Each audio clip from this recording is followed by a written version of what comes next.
इतनी मेहनत करने के बाद भी कुछ हाथ नहीं लगा। आज का तो दिन ही खराब हो गया।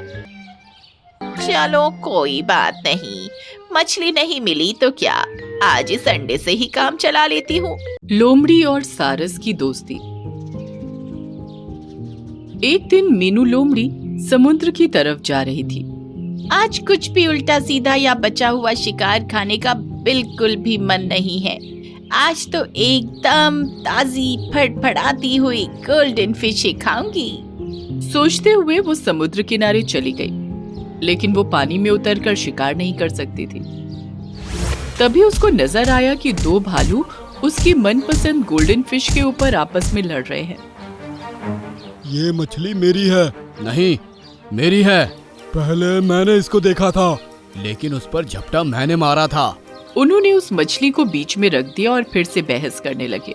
तुम लेफ्ट से आ रहे थे और मैं राइट से, तभी मेरी नजर इस मछली पर पड़ी। लेकिन तुम इस तक पहुंच नहीं पाए क्योंकि मैं इसके ज्यादा करीब था।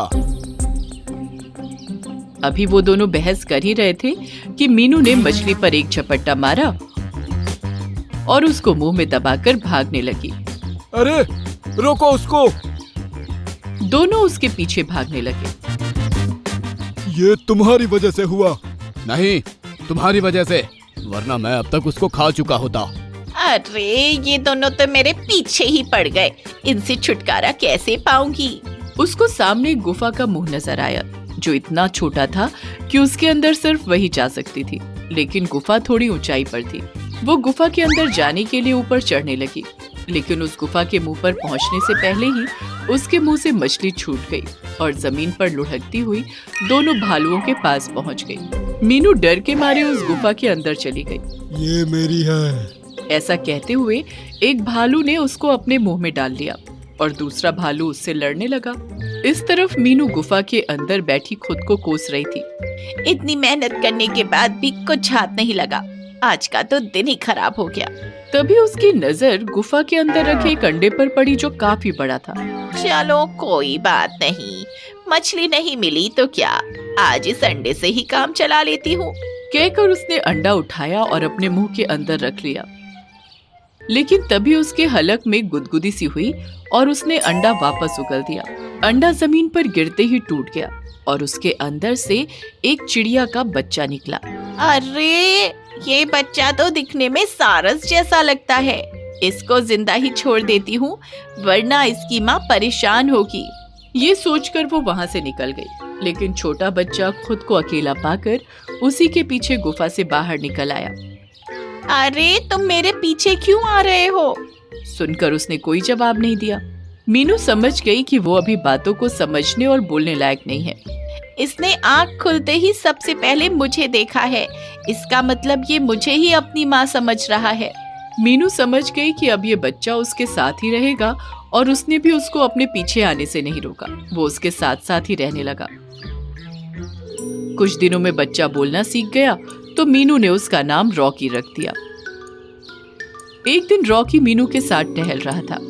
तुम थोड़ा धीरे चला करो, मैं जब भी तुम्हारे साथ घूमने निकलता हूँ बहुत थक जाता हूँ। अरे तुम पैरों से चलते हो इसलिए थक जाते हो, तुम्हारे तो पंख हैं, तुम उड़ते क्यों नहीं? लेकिन मुझे उड़ना कहाँ आता है और ना ही आज तक आपने सिखाया। ठीक है, जैसा मैं करती हूँ वैसा करो। मीनू उसको एक ऊंचे टीले पर ले गई और बोली, अपने पंखों को फैलाओ। ठीक है। अब इस तरह फड़फड़ाओ। कहकर उसने अपने हाथ जोर जोर से हिलाए। ये देख बच्चे ने भी अपने पंखों को जोर जोर से हिलाना शुरू किया। अब कूदो और हवा में उड़ जाओ। ऐसा कहकर वो हाथों को हिलाते हुए टीले से नीचे कूद जमीन पर जा गिरी। लेकिन रॉकी उसकी देखम देख हवा में उड़ने लगा। मीनू उसको उड़ता हुआ देख खुश हो गई। अब कुछ दिन और गुजरे और रॉकी और बड़ा हो गया। अब फिर से मीनू का मन गोल्डन फिश खाने को हुआ, तो वो उसके साथ समुद्र किनारे चली गई। वो अभी समुद्र के पानी में नजर मार ही रही थी कि तभी उसको वो दोनों भालू नजर आए। अरे ये तो वही है ना जो पिछली बार हमारा खाना लेकर भागी थी। हाँ, ये वही है, पकड़ो इसको। मीनू डरकर झरने की तरफ भागने लगी और वो उसके पीछे हो लिए। अब आगे ऊबड़ खाबड़ और कांटों से भरी झाड़ियों वाला रास्ता था। उस पर चलना नामुमकिन था। वो दोनों मीनू के बिल्कुल करीब आ गए। वो उस पर झपटने ही वाले थे कि तभी रॉकी वहां आ गया और बोला। जल्दी से मेरे पैर पकड़ लो। सुनकर मीनू ने उसके पैर पकड़ लिए और रॉकी उसको लेकर उड़ गया। इस तरह उसने कांटे वाले रास्ते से उसको निकाल लिया और वो भालू वहीं रह गए। रॉकी ने मीनू को एक चोटी पर लाकर छोड़ दिया। नीचे गहरी खाई थी। दूसरी तरफ से झरने का पानी बहता हुआ उस चोटी पर आने वाला था। मैं अपने छोटे पंजों से तुमको नहीं उठा पा रहा, लेकिन तुम अपने हाथों से मेरे पैर पकड़ लोगी तो कोई दिक्कत नहीं होगी। जल्दी करो, वरना पानी का बहाव तुमको बहा कर ले जाएगा। सुनकर मीनू ने उसके पैर पकड़ लिए और रॉकी जोर लगाकर उड़ने लगा। मीनू ने देखा कि रॉकी उसका वजन नहीं उठा पा रहा था। प्लीज, चाहे कुछ भी हो जाए, हाथ नहीं छोड़ना। वो लगातार पंखों को हिला रहा था, लेकिन इंच भर ही आगे नहीं बढ़ पा रहा था। उसको दर्द में देख मीनू ने जानबूझकर उसके पैरों को छोड़ दिया। नहीं, मीनू। मीनू अब नीचे खाई में गिर रही थी और रॉकी उदासी से उसको देख रहा था। तभी एक बड़ी सारस आई और उसने अपने तेज पंजों से मीनू को पकड़ लिया और उसको ऊपर उठा लिया। ये सारस मीनू का वजन आराम से उठा पा रही थी। उसने मीनू को झरना पार कराया और उसको दूसरी तरफ सेफ जगह पर लाकर छोड़ दिया। आपने मेरे दोस्त की जान बचाई, मैं आपका आभारी रहूंगा।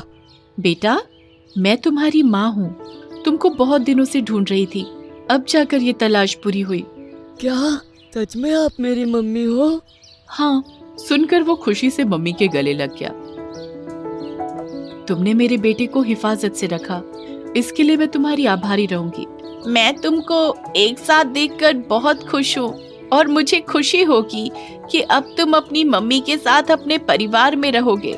मैं भी अपनी माँ से मिलकर बहुत खुश हूँ, लेकिन आपने जो मेरे लिए किया है मैं उसको नहीं भूल सकता। इसलिए मैं वादा करता हूँ कि रोजाना आपसे मिलने आया करूँगा। आपकी और मेरी दोस्ती हमेशा ऐसे ही रहेगी।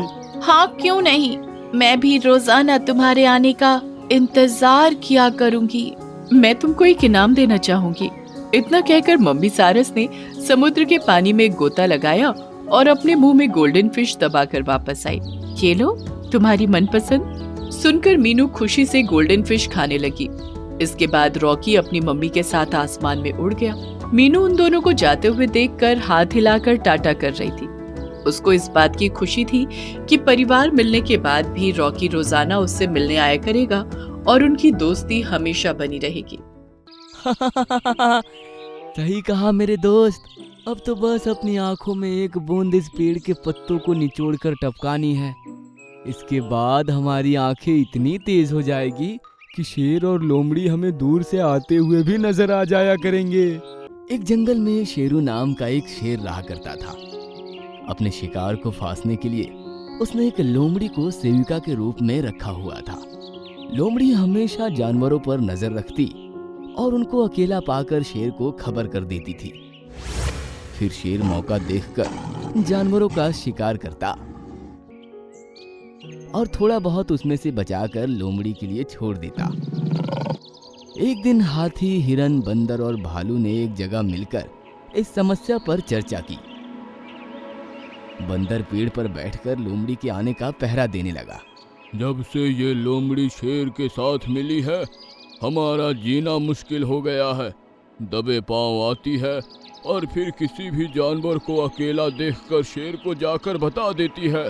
अगर ऐसा ही चलता रहा तो एक एक करके जंगल के सभी जानवरों को ये खत्म कर देंगे। हमें कुछ ऐसा करना चाहिए जिससे कि इन दोनों के चंगुल से निकल सकें। मुझे तो कुछ भी नहीं सूझ रहा। अगर मोटू हिरन यहाँ मौजूद होता तो वो कोई अच्छा आइडिया दे देता। तुमने सही कहा। अगर आज जंगल में ये पेड़ नहीं होता तो मोटू हमारे बीच मौजूद होता। भालू ने सामने खड़े एक पेड़ की तरफ इशारा करके कहा, ये पेड़ नहीं होता तो मोटू हमारे बीच मौजूद होता। इसका मतलब मोटू हिरन एक दिन यहाँ से गुजर रहा था। उस दिन धूप बहुत ही ज्यादा थी, इसलिए वो इस पेड़ की छांव में बैठकर आराम करने लगा। तभी इस पेड़ की पत्तियों से दूध टपकने लगा और वो उसकी आंखों में चला गया। सुनकर सभी ने पेड़ की पत्तियों को देखा और हाथी बोला, अरे हाँ, इसमें से तो दूध टपक रहा है। ये सिर्फ दिखने में ही दूध है, लेकिन है बहुत खतरनाक। मोटू की आंखों में इस दूध के टपकने के थोड़ी देर बाद ही वो अंधा हो गया। बस उसके बाद से ही वो उसको हमेशा के लिए दिखना बंद हो गया। अंधा होने के बाद वो कुछ दिनों तक यहाँ वहाँ भटकता नजर आया, लेकिन उसके बाद कहाँ गया अभी तक एक राज ही है। सुनकर सभी को उस पर तरस आया और फिर हाथी खुश होकर बोला, दोस्तों, समझो कि अब हमें शेर और लोमड़ी से छुटकारा मिल गया। इतना कहकर हाथी ने सबको अपनी तरकीब बताई, जिसको सुनकर सभी खुश हो गए। उनको पता था कि लोमड़ी उनकी मौजूदगी की खबर देने के साथ साथ शेर को यह भी खबर देती है कि कौन सा जानवर क्या क्या बात करता है। शाम के वक्त वो सभी जानवर जानबूझकर उस पेड़ के पास इकट्ठे हो गए। हाथी, भालू और हिरन जोर जोर से बातें करने लगे, जिससे कि लोमड़ी सुनकर वहां आ जाए। बंदर चुपचाप उसी पेड़ पर बैठकर पहरा दे रहा था। थोड़ी देर बाद उसने देखा कि सामने से लोमड़ी आ रही है। दोस्तों, लोमड़ी दबे पांव इसी तरफ आ रही है। अपने आइडिया के हिसाब से काम करना शुरू कर दो। उसकी बात सुनकर वो लोग और जोर जोर से हंसने लगे, जिसको सुनकर लोमड़ी और तेज रफ्तार से उनकी तरफ आई। फिर वो झाड़ियों के बीच छिपकर उनकी बातें सुनने लगी। दोस्तों, आज के बाद हम कभी भी उस लोमड़ी और शेर के चंगुल में नहीं फंसने वाले। अब हमारे हाथ ये जादुई पेड़ की पत्तियां जो लग चुकी है। सही कहा मेरे दोस्त। अब तो बस अपनी आंखों में एक बूंद इस पेड़ के पत्तों को निचोड़कर टपकानी है। इसके बाद हमारी आंखें इतनी तेज हो जाएगी कि शेर और लोमड़ी हमें दूर से आते हुए भी नजर आ जाया करेंगे। सुनकर लोमड़ी खुश हुई और बोली, इन लोगों की ये तरकीब कभी इनको बचा नहीं पाएगी। कहकर लोमड़ी वहां से भागी और शेर के पास चली गई। उसके जाते ही बंदर ने पेड़ के ऊपर से कहा, दोस्तों, हमारी चाल कामयाब हो रही है। वो लोमड़ी शेर को बताने के लिए यहाँ से जा चुकी है। सुनकर सभी जानवर खुश हुए और आसपास ही झाड़ियों में छिप गए। थोड़ी देर बाद लोमड़ी शेर के साथ वहां पर आई और हाथी उनको देखकर चुप हो गया। मुझे बताओ कि तुम कौन से पेड़ की पत्तों की बात कर रहे थे, जिसके दूध से आंखों की रोशनी तेज हो जाती है? पेड़ के पत्ते, दूध, ये तुम कैसी बातें कर रहे हो? ज्यादा होशियार बनने की जरूरत नहीं है। मैंने अपने कानों से सुना था तुम जो भी इस पेड़ के बारे में बोल रहे थे।